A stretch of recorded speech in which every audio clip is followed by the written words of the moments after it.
Paizinho amado, agradecidas nós estamos, Senhor, e louvando o teu santo nome, porque estamos entendendo um pouco mais da tua palavra. E nós agradecemos tanto, Senhor, por ter mandado o teu filho morrer na cruz para nos dar vida eterna, para morarmos contigo novamente, Pai. Senhor, às vezes, quando a gente estuda a tua palavra, a gente se regozija, nosso coração se enche de alegria ao entendermos, meu Deus, a forma didática que o Senhor usou para ensinar o teu povo. E a gente vê tantas maravilhas lindas que chegamos até a temer, Pai, de não podermos participar, Pai, da festa que acontecerá, a grande festa que acontecerá no céu. Como é bom, Senhor, entender as tuas moed, as tuas festas, ó Deus. Ó Pai, batiza-nos, ó Deus, a cada dia mais com teu Santo Espírito. Batiza, ó Deus, aquelas mulheres que estão te buscando, Pai. Aquelas que a cada manhã clica o dedo, Senhor, para assistir, para ouvir, para se aprofundar mais, para buscar de Ti mais detalhes da Tua palavra. Em nome de Jesus eu te peço. Amém, Senhor. Pentecostes. Pentecostes, no hebraico, significa Shavuot, festa das colheitas. Vocês sabem quais são as 3 festas mais importantes do calendário? Entre todas as festas que eu já falei para vocês, desde Páscoa até Tabernáculo. E essas festas, essas 3 principais festas, era chamado de Shalosh Regalim, que são as festas de peregrinação. Todas essas festas, elas tinham que passar por isso, aonde o povo todo descia em massa até Jerusalém. E no caso, essas festas são Páscoa, lembra, né? O candelabro lá, são 7 velas. Pentecostes está no meio, né? Então, Pentecostes no meio, 3 para cá e 3 para lá. Então, essas 3 festas eram Páscoa, Pentecostes e Tabernáculo. Lembra lá quando Jesus tinha 12 anos, ele participou de uma dessas festas. Jesus era da onde? De onde Jesus nasceu? Jesus de Nazaré. E eles vieram até Jerusalém. Lembra lá aquela parte lá onde Jesus, aos 12 anos, prega e fala. Aquilo tudo que estava acontecendo ali foi um tempo de festa. E foi nessa festa que, através do Espírito Santo, Jesus viu ali aquele cordeirinho sendo imolado e ele percebeu que ele seria o Cordeiro de Deus que tiraria o pecado do mundo.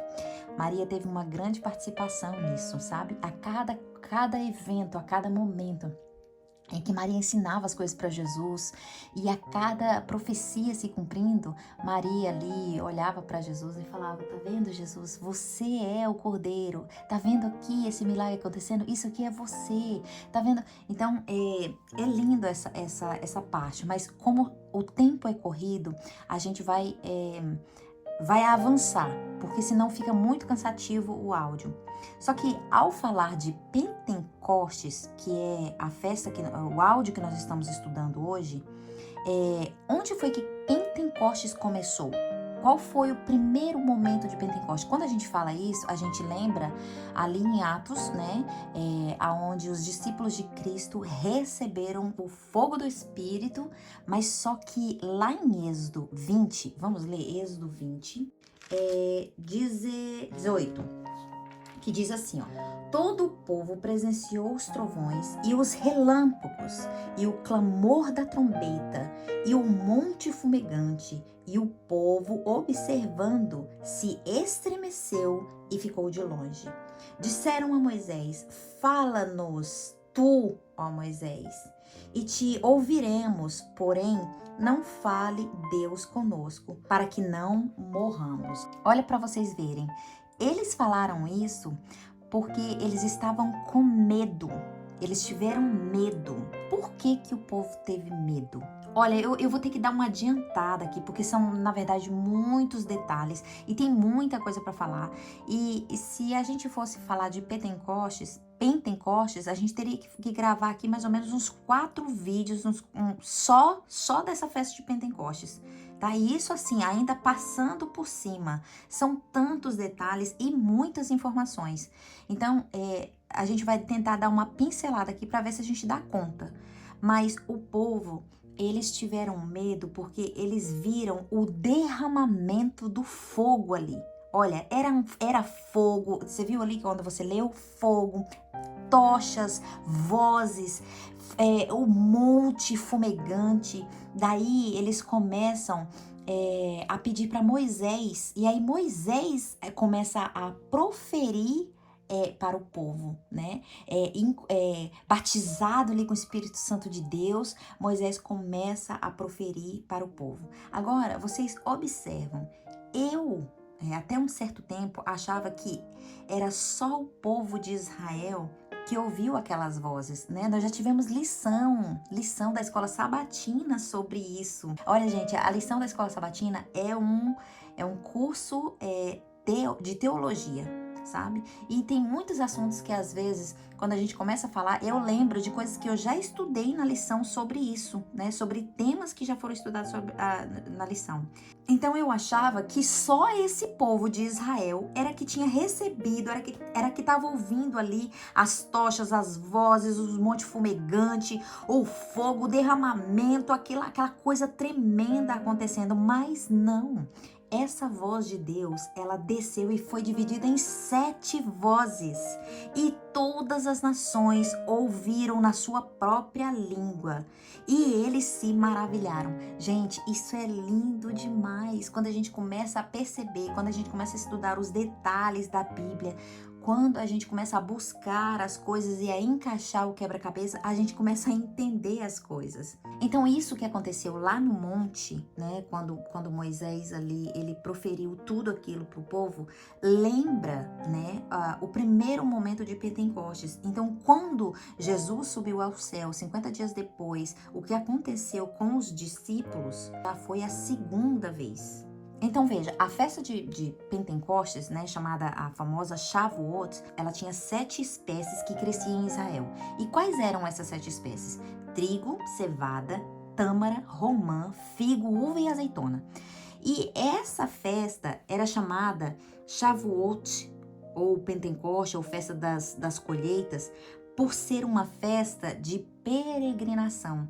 Tanto a de Pentecoste, quanto a de Páscoa, quanto a de Tabernáculo, aonde elas eram colocadas os frutos no carro de boi ali. Eles enfeitavam toda aquela caravana, enfeitavam os bois e iam em peregrinação, em totalmente procissão para Jerusalém.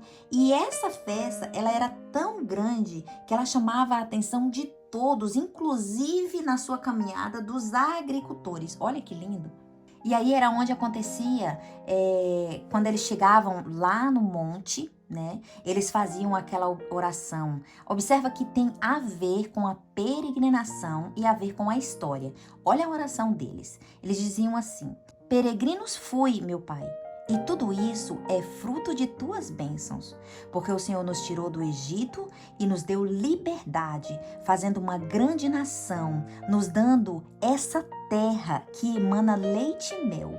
E aqui está o fruto de sua bênção sobre mim. Gente, vocês perceberam que no momento em que a gente lê, a gente percebe desde a saída do Egito até aquele momento ali, realizando aquelas festas?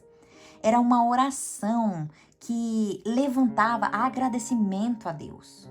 Era uma oração de gratidão. E Deuteronômio 26, versículo 4 e 5, olha, eu gostaria de ler com vocês. Diz assim, olha, o sacerdote tomará o cesto da tua mão e porá diante do altar o Senhor teu Deus. Então testificará perante o Senhor teu Deus e dedicarás: Arameu, prestes a perecer, foi meu pai, e desceu para o Egito, e ali viveu com os estrangeiros, com pouca gente, e ali veio a ser nação grande, forte e numerosa. Daí, depois que eles liam isso, é que eles faziam essa linda oração. Agora, uma coisa que eu acho interessante, 3 meses depois, após a Páscoa, após eles saírem do Egito, né, os israelitas receberam essa revelação. E onde que está escrito? Êxodo 19, versículo 1. Eu vou ler aqui com vocês de novo. Olha, no terceiro mês da saída dos filhos de Israel da terra do Egito, no primeiro dia desse mês, viram ao deserto do Sinai. Então, qual foi essa revelação? Essa revelação foi a dádiva da lei da palavra de Deus de forma escrita pelo próprio dedo de Cristo. E lá em Atos 2 também fala disso. Então a gente vê que uma das coisas principais dessa festa de Shavuot, de Pentecoste, das festas das colheitas, é a dádiva da lei de Torá, é a dádiva da lei de Cristo. Só que como que isso linka a Pentecostes? Desde o que você está querendo dizer? O que eu quero dizer é que essa festa enfatiza a responsabilidade de anunciar as mensagens para os gentios, de nós anunciarmos a mensagem para os que não conhecem a palavra de Deus. E esse costume era sempre cumprido em todas as noites nas festas. E nessas festas era onde se lia o livro de Ruth. Desde o que tem a ver o livro de Ruth? Gente, olha, a palavra de Deus, ela é um quebra-cabeça que ela vai se encaixando. E engraçado que cada acontecimento de cada capítulo ali, as coisas vão se conversando e a gente vai entendendo que tem certas coisas, certas histórias que é profético, que acontece. Olha, Deus é um Deus magnífico. Por isso que é chamado Festas das Nações nesse dia. Por quê? Olha, não vai ter outro jeito, gente. Eu vou ter que gravar um outro vídeo. Eu vou ter que dividir isso, porque são muitas informações. E isso é só dando pincelada, né? Mas quando a gente vê, o tempo passa. Agora, por que era chamado Festa das Nações? Porque foi nesse dia que as vozes se dividiu e foram de 7 para 70 para todas as nações. Todos eles receberam a palavra. Lembra lá em Pentecostes? Quando o fogo de Deus caiu, né? E os discípulos foram batizados pelo fogo do Espírito de Deus. Ou seja, Festas das Nações é a responsabilidade de anunciar a palavra de Deus ao mundo. Gente, olha que lindo o significado. Então, voltando. Por que eles estudavam o livro de Ruth? Olha, nós temos que ser curiosos. Nós temos que ser perguntadores. Nós temos que ser questionadores. Quando a gente estuda a palavra de Deus ou o Espírito de profecia, quando a gente se dá em um certo acontecimento, a gente fala por que isso está acontecendo? Porque Ruth foi um dos exemplos da missão sacerdotal em Israel. Ruth representava o fruto que germina, o fruto que se deve dar. Ruth não foi evangelizada, vocês sabiam disso? A família de Ruth, ela tinha costumes pagãos. Ruth, quando casou com um dos filhos de Noemi, olha, gente, Ruth não foi pressionada a aceitar Jesus Cristo. Ruth viveu a experiência vivendo ali e vendo os exemplos por meio da sogra dela. Noemi foi uma das escolas para Ruth. Noemi foi o exemplo vivo. Ela viu as ações de Noemi, da sua sogra, a ponto de tomar uma decisão. Porque ela viu o que estava acontecendo. Ela viu que o Deus de Israel era o Deus verdadeiro através da vida de Ruth, ou de Noemi. E assim, depois também, né, que o seu esposo havia morrido.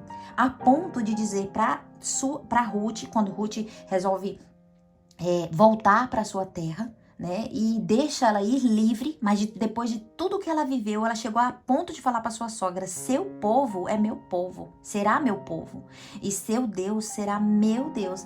Gente, a gente vê que o sonho daquela nação era que o seu povo fizesse o que Ruth fez, ver a mão de Deus, as promessas dele se cumprindo e dizer: eu quero fazer parte desse povo. Olha que lindo. Gente, olha, eu lembro quando eu fui batizada e eu tomei a minha primeira decisão. Eu era uma criança ainda, mas eu ouvi a mensagem. E quando eu ouvi a mensagem, os meus olhos se arregalaram a ponto de eu também dizer a mesma coisa. Eu quero fazer parte desse povo. Mas, gente, olha, o nosso tempo acabou. E amanhã eu terei que, ao invés de passar para as trombetas, nós continuaremos a segunda parte do áudio da festa de Pentecostes. Que Deus nos abençoe.